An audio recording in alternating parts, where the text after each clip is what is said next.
Mercedes are untouchable in Montreal. Russell steals sprint pole from Antonelli.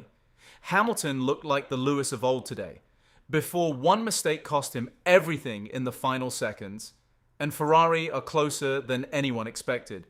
Here's everything from day one in Canada. Free practice in Montreal was supposed to give every team one precious hour to understand this circuit before sprint qualifying. Instead, it turned into one of the most chaotic sessions of the year, 3 red flags, 19 additional minutes of running, and an incident involving wildlife that nobody saw coming. First, Liam Lawson stopped dead through turn 5 with a hydraulics failure, 4 minutes added.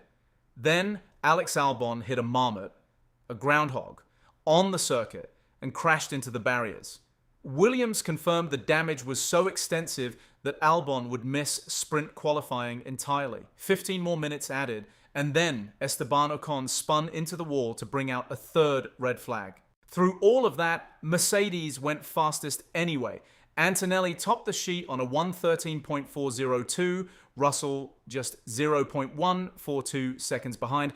Hamilton was 3rd for Ferrari, Leclerc 4th, both nearly a full second off the pace. Verstappen 5th, McLaren in 6th and 7th. The Mercedes upgrade package was already making its presence felt. Then came sprint qualifying.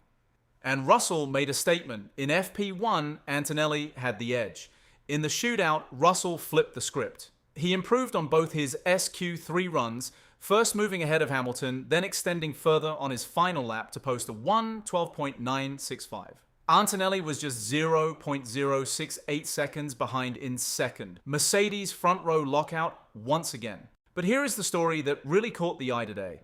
Lewis Hamilton. He topped SQ1, he was 2nd in SQ2, and when SQ3 began, he was the first driver to set a time, immediately going fastest. At one point in his 2nd flying lap, he set a purple first sector, genuinely hunting for sprint pole. The Lewis Hamilton of old, the one who makes circuits like this look easy, was very much present in Montreal today.